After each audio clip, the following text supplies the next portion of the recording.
کیا آپ کو بھی ایسا لگتا ہے کہ آپ کی دعا قبول نہیں ہو رہی، یا آپ کو ایسا لگتا ہے کہ آپ کی دعا قبولیت میں کافی وقت لے رہی ہے؟ تو ایک دفعہ سوچئے، کیا آپ مانگتے ہوئے اللہ تعالیٰ پر مکمل یقین اور بھروسے کے ساتھ دعا مانگ رہے ہیں یا نہیں؟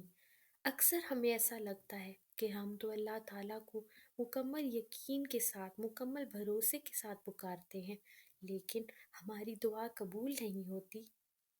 اگر ایسا ہی ہے تو ایک قصہ سنیے۔ ایک آدمی جو بہت اونچی عمارتوں کے درمیان تنی ہوئی رسی پر چل رہا تھا، وہ بہت آرام سے اپنے دونوں ہاتھوں میں ایک ڈنڈا پکڑے ہوئے سنبھل رہا تھا۔ اس کے کندھے پر اس کا بیٹا بیٹھا تھا۔ زمین پر کھڑے تمام لوگ سیدھے سادے کھڑے اس کو دیکھ رہے تھے۔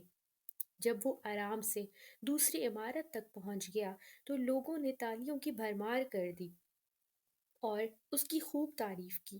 اس نے لوگوں کو مسکرا کر دیکھا اور بولا، کیا آپ لوگوں کو مجھ پر یقین ہے کہ میں واپس اسی رسی پر چل سکتا ہوں اور دوسری طرف پہنچ جاؤں گا؟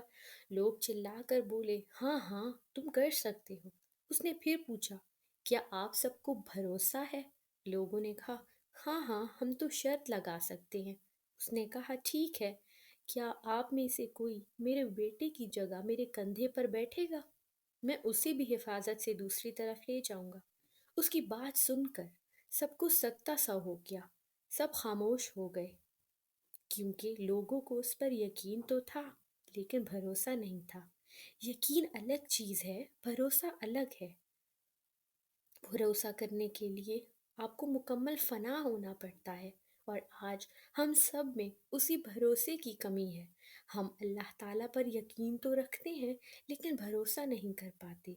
حضرت علی رضی اللہ تعالیٰ عنہ کا قول ہے، خدا پر بھروسہ رکھو تو اس بچے کی طرح جس کو اگر ہوا میں اچھالو تو وہ ہنستا ہے، ڈرتا نہیں، کیونکہ وہ جانتا ہے کہ مجھے پیار کرنے والا کبھی گرنے نہیں دے گا۔